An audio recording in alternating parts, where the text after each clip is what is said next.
നമസ്തേ നമസ്തേ എല്ലാവർക്കും good morning. നമുക്കിന്ന് ഒരു കൊപ്പക്കായ കിട്ടിയിട്ടുണ്ട് കേട്ടോ. ഒന്നല്ല, രണ്ട് കൊപ്പക്കായ, നീളം കൊപ്പക്കായ കണ്ടോ. അപ്പോൾ നമുക്കിത് കൊണ്ട് ഒരു അവിയൽ വെക്കാമെന്ന് വിചാരിക്കണം ഞാൻ കേട്ടോ. കൊപ്പക്കായ തന്നെ അവിയൽ വെച്ചാൽ നല്ലതാണ്. നമ്മൾ സാധാരണ ഒരുപാട് കഷ്ടപ്പെട്ടിട്ട് അവിയൽ വയ്ക്കുക അല്ലേ. ഇത് കൊപ്പക്കായ മാത്രം വെച്ച് നമുക്കൊരു അവിയൽ ഉണ്ടാക്കാം കേട്ടോ. നോക്കാമല്ലോ എങ്ങനെയുണ്ടെന്ന് ഉണ്ടാക്കാം കേട്ടോ. അതിനായിട്ട് ഞാൻ തൊലിയൊക്കെ ചെത്തിയിട്ട് കഷ്ണാക്കി നുറുക്കാൻ പോവാം. അപ്പോൾ കൊപ്പക്കായ ചെത്തുമ്പോൾ ആദ്യം തന്നെ ഇങ്ങനെ ഒന്ന് വരയുക. ഫസ്റ്റ് തന്നെ വരയുമ്പോൾ ഇങ്ങനെ പശ വരും കണ്ടോ. ഇത് നന്നായിട്ട് കഴുകുക. അതിന് ശേഷം മുറിക്കുമ്പോൾ അധികം പശ ഉണ്ടാവില്ല.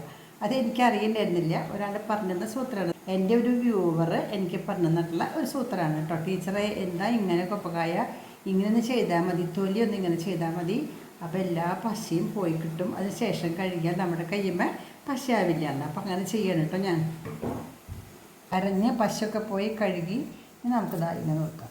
ഉണ്ടോ, അധികം പശയൊന്നുമില്ല ഉണ്ടോ. ഇതെനിക്കറിയണ്ടായിരുന്നില്ല കേട്ടോ. അപ്പോൾ എനിക്ക് പറഞ്ഞു തന്ന ആ സുഹൃത്തിന് പ്രത്യേകം നന്ദി കേട്ടോ.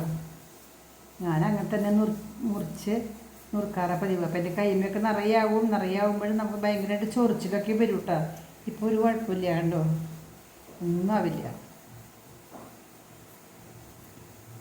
ഞാൻ ആളുടെ പേര് പെട്ടെന്ന് മറന്നു പോയതാണ് കേട്ടോ. ഈ പേര് പറഞ്ഞാണ്. ഈ കൊപ്പക്കായ പൊട്ടിക്കാൻ പോയപ്പോഴേ വേറെയും കിട്ടിയിട്ടുണ്ട് കണ്ടോ. അത് ചോന്നു പഴുപ്പായി. ഇത് നോക്കുമ്പോൾ നന്നായിട്ടായി, ബെസ്റ്റായിട്ടായിട്ടുണ്ട് കേട്ടോ. ഇത് മുറിച്ച് വയ്ക്കാം നമുക്ക്. ഓക്കെ, പശ പറഞ്ഞുണ്ട്.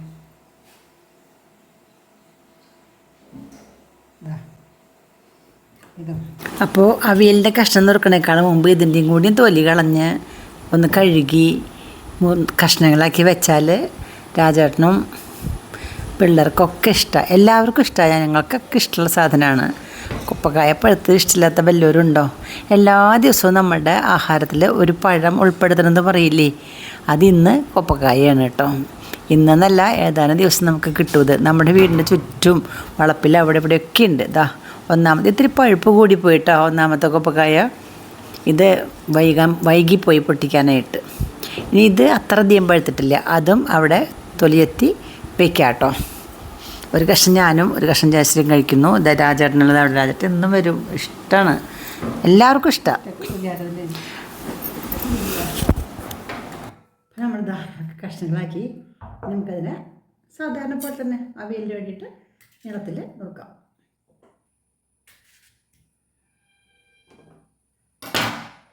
അവിയലിന് നുറുക്കണ പോലെ തന്നെ ഇതേപോലെ നീളത്തിൽ നുറുക്കുകയാണ്. നിങ്ങളിതുപോലെ ഒറ്റയ്ക്ക് വെച്ചിട്ടുണ്ടോ കൊപ്പക്കായ? വെച്ചിട്ടില്ലെങ്കിൽ ഒന്ന് വെച്ച് നോക്കൂ കേട്ടോ.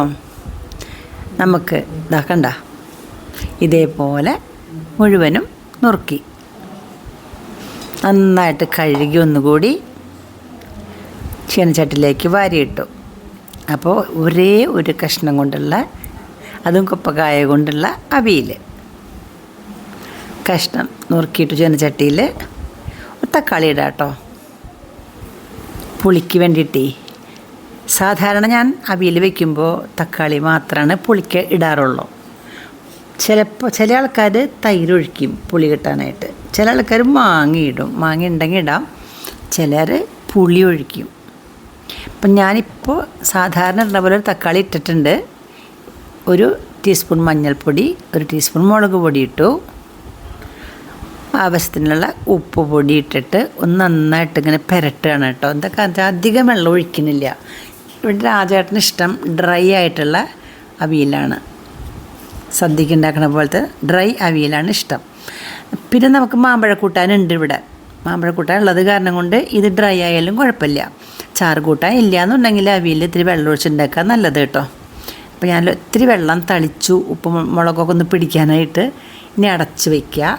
അടുപ്പത്ത് വെച്ചിട്ട് അടച്ച് വെച്ചു, വേഗം അത് വേവട്ടെ. അത് വെന്ത് വരുമ്പോഴേക്കും നമുക്ക് അതിലേക്കുള്ള നാളികേരം ഒന്ന് ഒതുക്കി വയ്ക്കാം. ആവശ്യത്തിലുള്ള നാളികേരം ഏകദേശം ഒരു മുറി നാളികേരം ഉണ്ട് കേട്ടോ. ബാക്കിയുള്ളത് മാമ്പഴക്കൂട്ടാനിലേക്ക് എടുക്കാനായിട്ട് മാറ്റി വയ്ക്കുകയാണ് കേട്ടോ ഞാൻ. അപ്പോൾ നാളികേരത്തിലേക്ക് ഒരു ടീസ്പൂൺ ജീരകം ഇട്ടു. ഇനി അതിലേക്ക് 2 പച്ചമുളക് ഇടണം, വേണ്ടേ? പച്ചമുളക് ഞാൻ കാന്താരി മുളക് പൊട്ടിച്ച് വെച്ചേക്കണം കേട്ടോ. നമ്മുടെ മുറ്റത്തുള്ള കാന്താരി മുളകുമ്മ ഉണ്ടായി തുടങ്ങിയപ്പോൾ ചട്ടിയിലാണ് കേട്ടോ ഒരു തൈ നിൽക്കണത്. ഒരു തൈ തെങ്ങിൻ്റെ കിടക്കുക. ഇത്രയും കിട്ടിയത് ഇതിലിടുകയാണ് കേട്ടോ. നല്ല എരിവാണ് കേട്ടോ. അപ്പോൾ ജീരകവും പച്ചമുളകും ഇട്ടിട്ട് ഒറ്റ കറക്കം. വെള്ളം ഒട്ടും ഒഴിക്കണ്ട. ഡ്രൈ ആയിട്ടുള്ള അവിയലല്ലേ.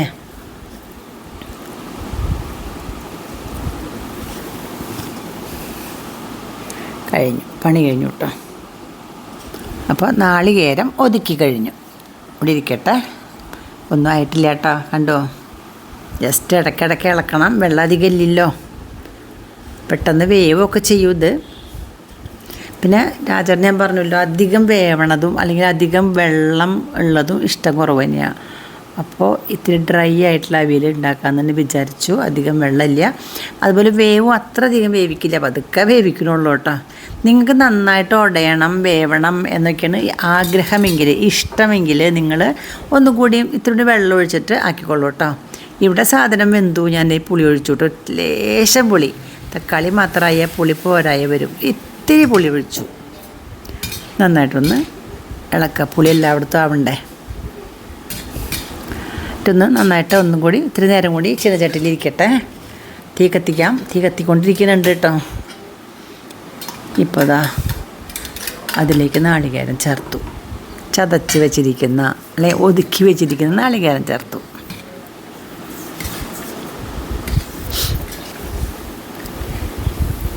ഫുള്ളും ചേർക്കണം കേട്ടോ, എല്ലാം ചേർക്കാം. എല്ലാം ചേർത്തു. ചെറുതായിട്ട് വെള്ളമുണ്ട് അല്ലേ, ആയിക്കോട്ടെ, സാരില്ല. ഇനി നമുക്ക് കറിവേപ്പില ഇട്ടു.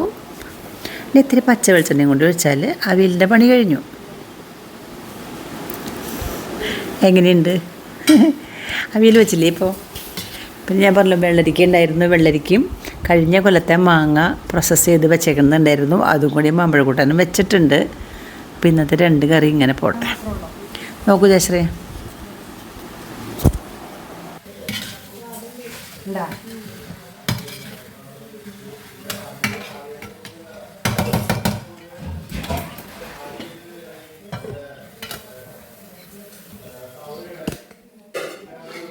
അങ്ങനെ നമ്മുടെ കൊപ്പക്കായ മാത്രമുള്ള അവിയൽ തയ്യാറായിട്ടോ. ഇഷ്ടമാവും എല്ലാവർക്കും. ഒറ്റ കഷ്ണമില്ലെങ്കിൽ നമുക്ക് ഇങ്ങനെ വെക്കാം കേട്ടോ. നല്ല സ്വാദ് തന്നെയാണ്. ഉണ്ടാക്കി നോക്കൂ കേട്ടോ നിങ്ങൾ. ഞാൻ ഉണ്ടാക്കി നോക്കിയപ്പോൾ രുചിയുള്ളതായിട്ടാണ്. അല്ല ജസ്റ്റ് സ്വാദിനേ സ്വാദുണ്ട്. അപ്പോൾ ഉണ്ടാക്കി നോക്കിയിട്ട് വിവരം അറിയിക്കൂ കേട്ടോ. ഞങ്ങളിപ്പോൾ ഉണ്ടാക്കിയിട്ട് സക്സസ്ഫുൾ ആയിട്ടുണ്ട്.